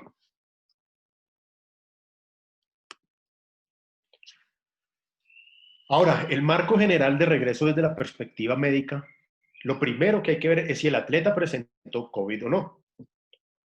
Si no presentó COVID, entonces miramos hacia el lado derecho en el semáforo verde. Hay que ver el entrenamiento en cuarentena, como le decía antes. ¿Qué habilidades faltaron de entrenamiento? ¿Qué situaciones se observaron en cada deportista? ¿Y cuáles fueron sus falencias e identificarlas para precisamente reforzar esto progresivamente cuando es el retorno? Hay que hacer el diagnóstico, como dije anteriormente, de las variables fisiológicas y biomarcadores. Esa es la parte médico-deportiva también y metodológica de nuestros profesores. Y obviamente observar la composición corporal. ¿Cómo está? ¿Cuánto aumentó de porcentaje de grasa? ¿Cuánto aumentó de peso? ¿Cuánto disminuyó de músculo? Esto es muy importante. Por lo tanto, vuelvo e insisto, debe ser multidisciplinariamente el retorno al entrenamiento y después a la competencia. Obviamente se debe iniciar un entrenamiento de baja intensidad, con una densidad también baja, limitando las técnicas ausentes en el marco del confinamiento, precisamente, que poco a poco se van a ir desarrollando con el tiempo nuevamente. Se debe generar entre las posibilidades un plan individualizado.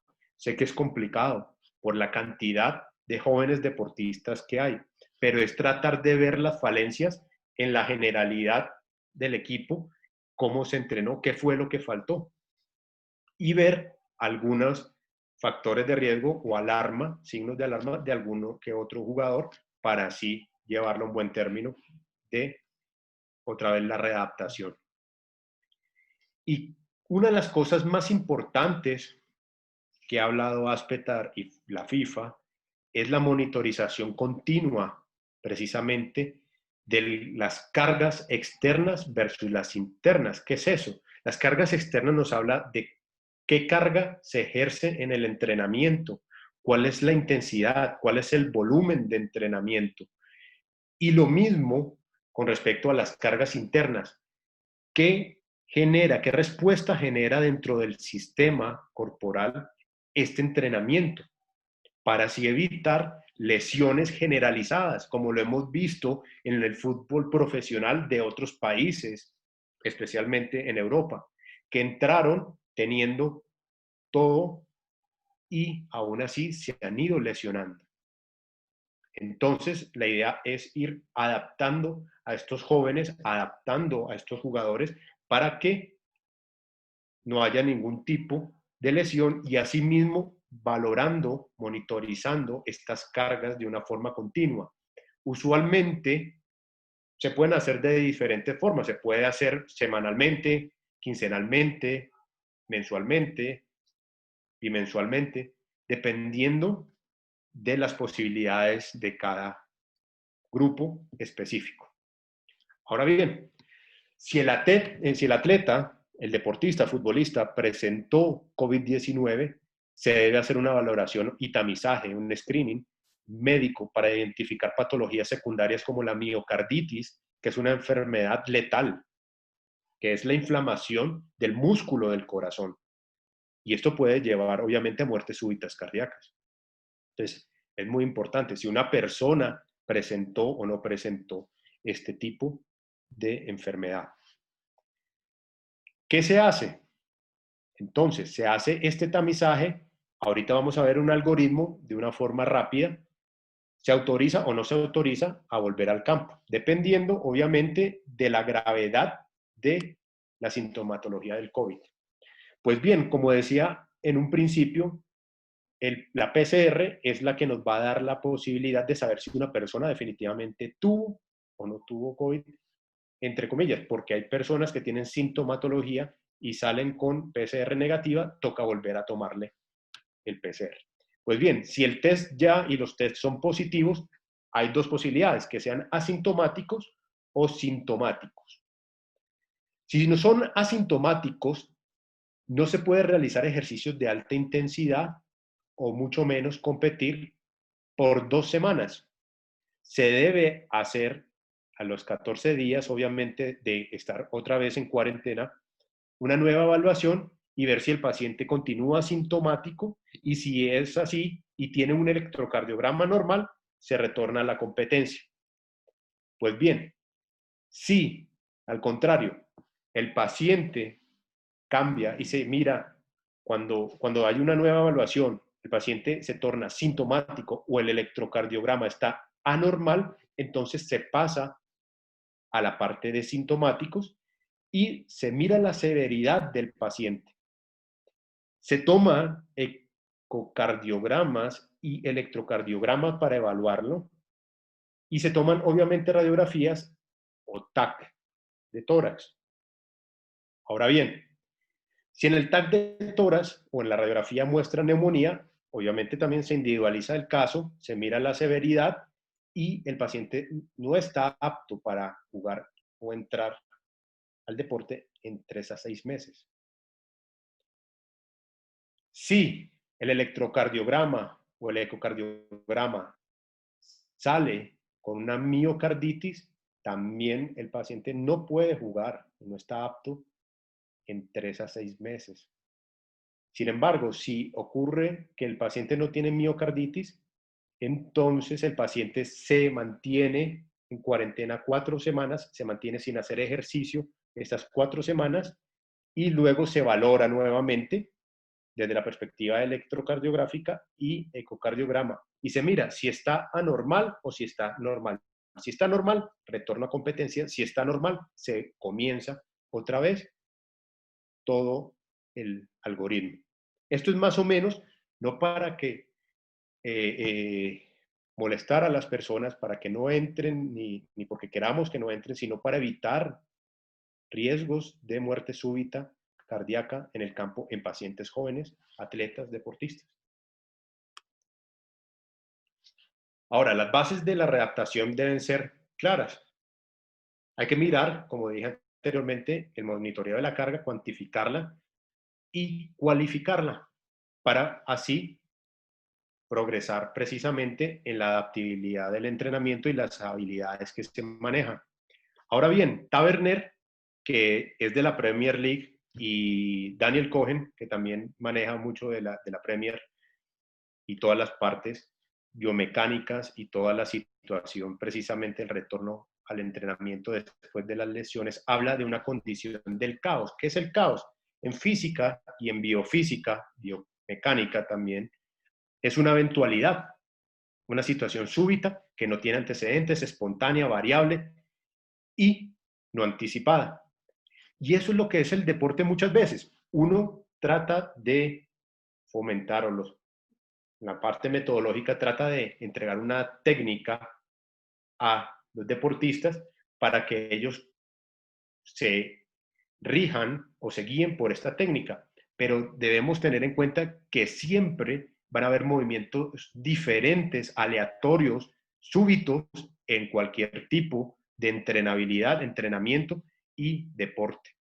Entonces, a eso se refiere Taverner y Cohen al caos. Y lo mismo la FIFA. Ahora, el deporte en sí, y más en deportes de contacto como el fútbol, son impredecibles en muchas circunstancias de acuerdo a la movilidad y de acuerdo a la biomecánica. Entonces, ¿qué pasa? Entre más impredecible sea un movimiento, pues más posibilidad de riesgo de lesión. Entonces, se toma otro concepto, que es el control del continuo del caos. ¿Qué es el continuo del caos? El caos continuum. Es una sucesión de eventos aleatorios, variables, espontáneos, no anticipados. Precisamente lo que ocurre en un deporte cuando se está haciendo ya el juego, ya se está entrenando de una forma más fuerte y con una intensidad mayor. Entonces, se debe ir de un control del caos alto hasta un alto caos. O sea, llegar desde un control del movimiento hasta un movimiento libre. Y esto debe ser progresivamente incorporado. Por ende, debe ser adaptativo. Últimamente, yo sé que ayer se habló precisamente del retorno al juego seguro. Y es esto. Es dar una progresividad, una adaptabilidad, pero también un diagnóstico certero para precisamente decir, sí, esta persona puede llegar a jugar, puede llegar a entrenar de una forma adecuada. Por eso se habla de la monitorización y la continuidad de la observación y calificación de las cargas internas y externas. Entonces acá vemos la progresión precisamente en 5 etapas, como lo generaron Taverner y también como lo ha estudiado Tafur, que es colombiano, y habla sobre las consideraciones especiales para la readaptación competitiva en el fútbol colombiano durante esta pandemia. Entonces, nos hablan de la primera etapa es un control alto de este caos, donde hay unas velocidades y cargas bajas, con unas fuerzas de impacto musculoesquelético también disminuidas, para que vaya generándose una autoconfianza en el deportista. Esto puede durar de 1 semana a 2 semanas. Ellos no hablan de tiempo específico. Cohen y Taverner hablan precisamente de según la evolución de los atletas y del grupo. Y como digo, va a haber algunos que van a variar, obviamente, y a ellos hay que mostrarles un poquito de atención para tratar de individualizar esa perspectiva de cada jugador. Ahora bien, un control moderado del caos. Se empiezan a implementar cambios de dirección en donde hay un menor control, pero se aumenta y se empiezan a dar ejercicios de aceleración, desaceleración con volúmenes bajos, en donde la velocidad se aumenta poco a poco y puede generar precisamente un aumento también del impacto per se. El control del caos, que es, digámoslo así, un control casi igual al caos o casi igual a la movilidad aleatoria o súbita. Entonces, en la introducción de ejercicios específicos del deporte, ya se habla precisamente de algunos movimientos improvistos que se pueden ir generando y la progresión de los drills específicos según la demanda energética o según la demanda del deporte, en este caso el fútbol. El caos moderado se aumenta ya esta velocidad, la carga y los improvistos en un mismo ejercicio. Se encuentra una menor limitación del patrón de movimiento específico. Sin embargo, se aumentan los cambios de dirección con un mayor impacto osteoarticular. Y el caos alto es preferiblemente juegos, ya haciendo sparring y demás. Entonces, la velocidad de las cargas son máximas. El ejercicio ya es diseñado precisamente para evaluar, testear si el paciente, el atleta, el deportista, el futbolista está acorde para volver a competencia. Y obviamente ya el volumen de acciones tácticas es mayor o máximo. Estas son más o menos las progresiones generales. Obviamente, la parte de metodología ya va a profundizar en cada aspecto, pero esto es para que se vea que hay un protocolo precisamente paso a paso de entrenamiento y retorno al ejercicio.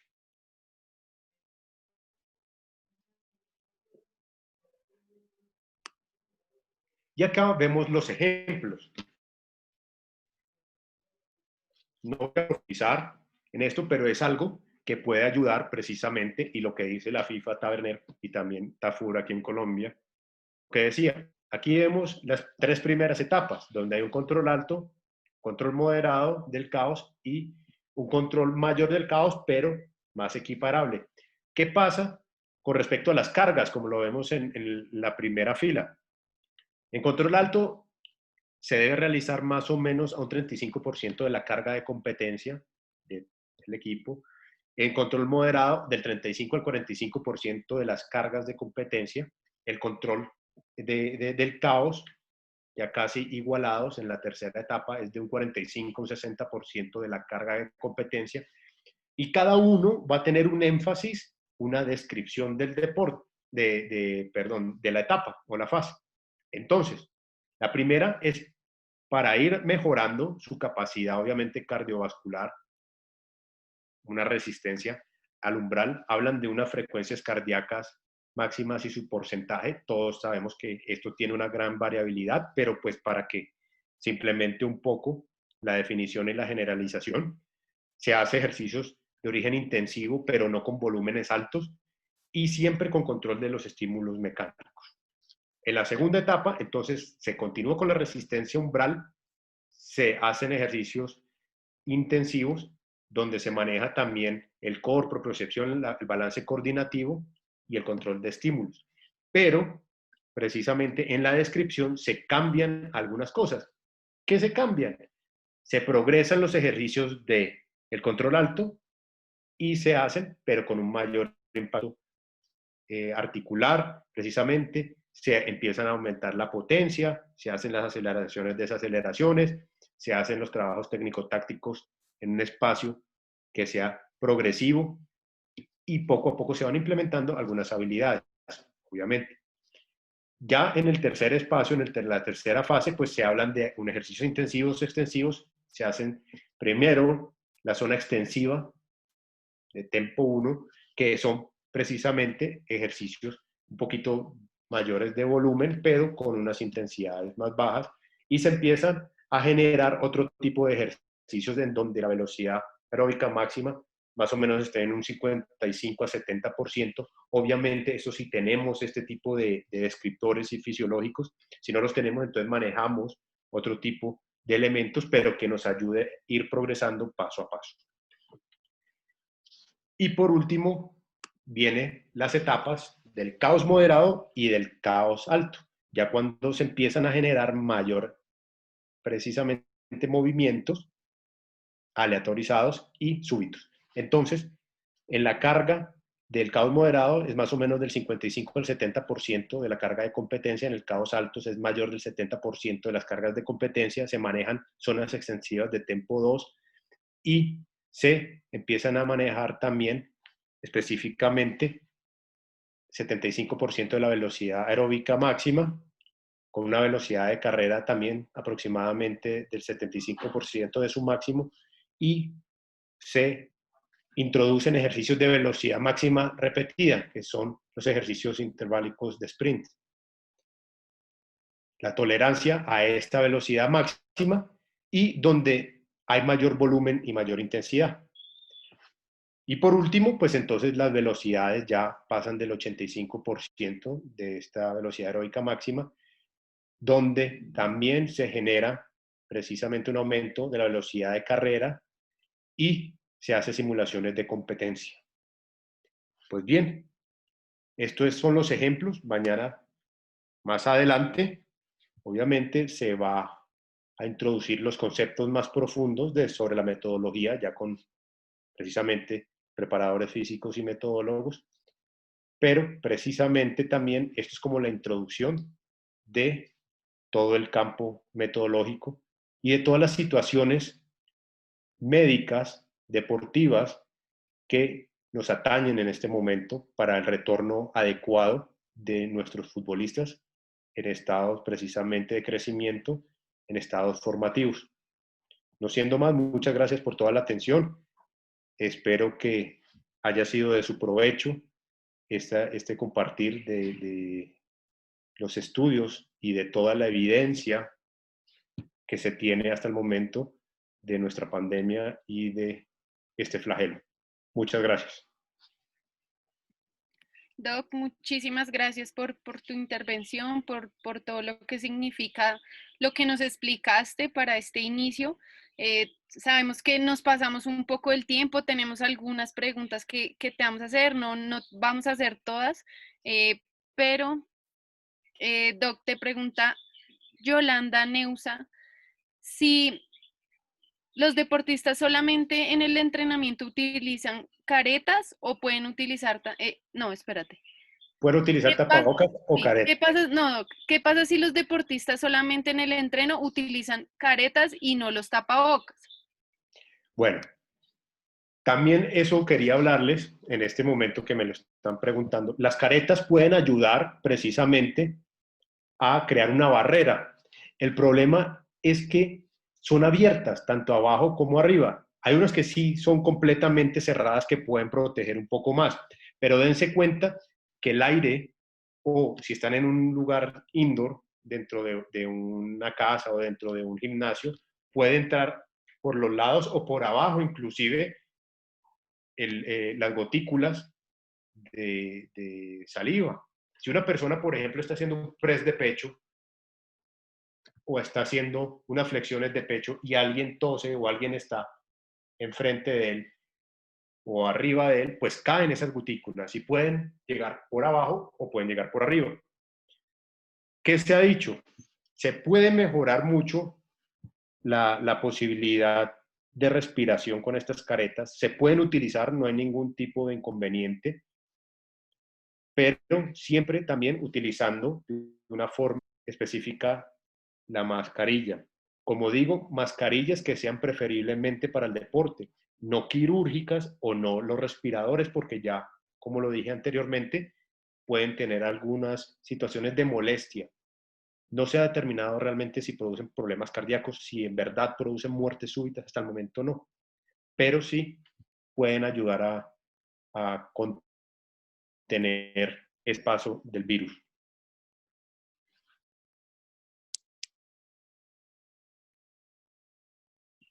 Super, doc, muchas gracias.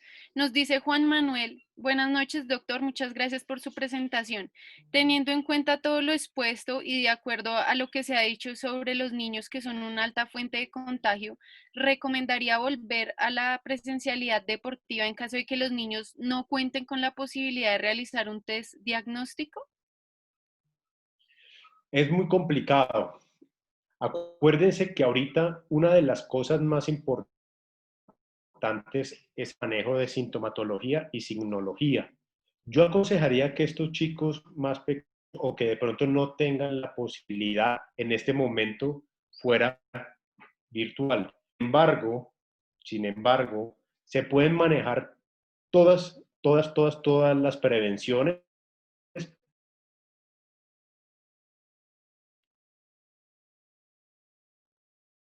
Doc, no te escuchamos.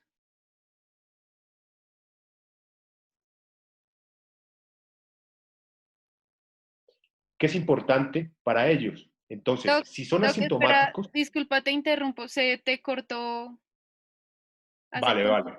¿Ya sí me oyen bien? Sí, Doc, sí. Entonces, ¿qué es importante en este momento, sobre todo para los más chicos?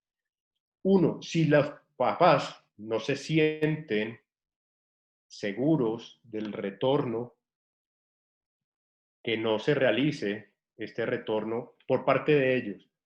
Si de pronto no se va a manejar una adecuada prevención porque los niños son niños y demás, pues entonces también evitar que vayan otra vez a sus entrenamientos.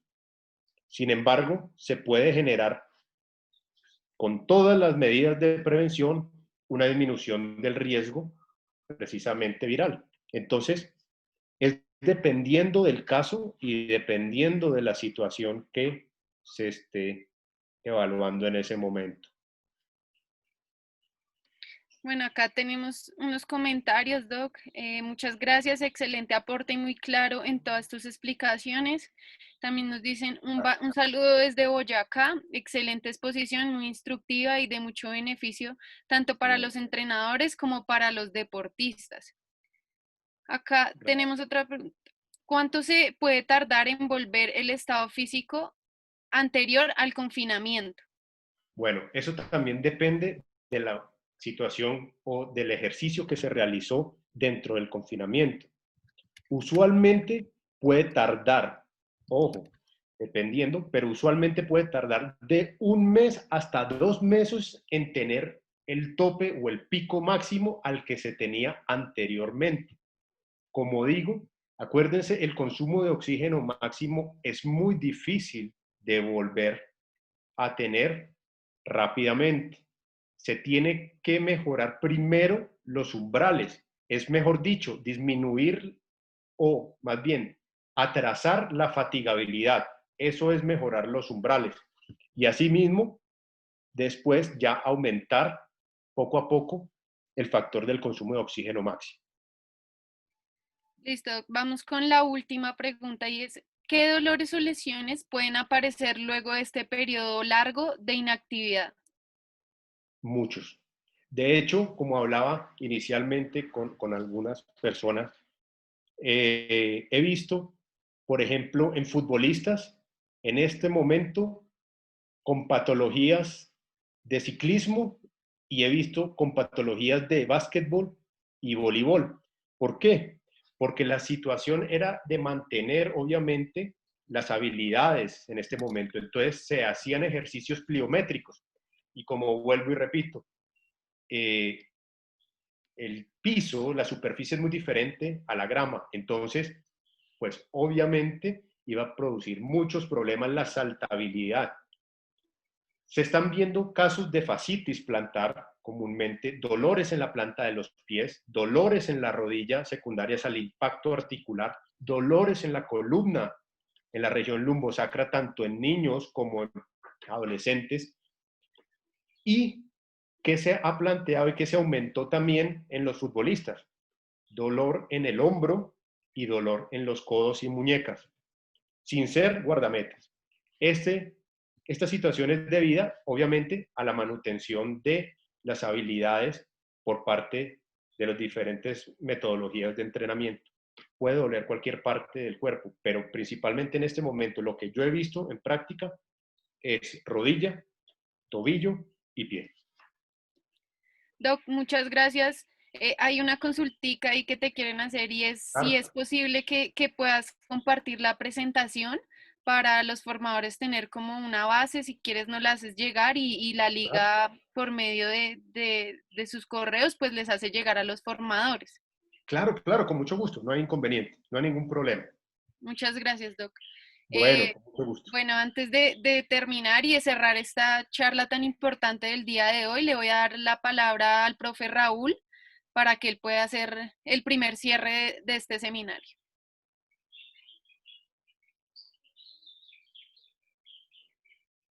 Profe. Jackie, gracias, muy amable. Doctor Juan Zúñiga, la verdad muy didáctico, muy importante su exposición, agradecido. El auditorio que estuvo muy puntual con usted, muy amable. Muchas gracias. A todos, a la comisión técnica, a todas las personas que han hecho posible este seminario, quedamos pendientes para mañana, nuestro último e importante tema. Agradecido con todos, los esperamos mañana, un abrazo y cuídense mucho, por favor. Muchas gracias, profe. Nada, cerrar este seminario de medicina deportiva teniendo en cuenta algunas variables como es el tema de la planificación, la dosificación progresiva de la carga, la intensidad del trabajo respecto a los entrenamientos con nuestros niños y niñas a la hora de iniciar, tener en cuenta que también este tema del COVID es un tema muy educativo y debemos nunca dejar de hacerlo para que los niños y los papás entiendan lo importante que es cuidarnos en este momento. Muchas gracias a todas las personas que se conectaron el día de hoy. Les vamos a estar compartiendo la conferencia por medio de los canales de la Liga de Fútbol y la presentación del doctor. Doc, nuevamente muchísimas gracias por tu tiempo, por la exposición del día de hoy. Y los esperamos mañana para la última charla que va a estar muy, muy interesante y nos vemos a la misma hora. Hasta luego, muchas gracias. Bueno, feliz noche para todos. Con el permiso, voy a cerrar la sala. Un abrazo, que descansen. Hasta luego, gracias.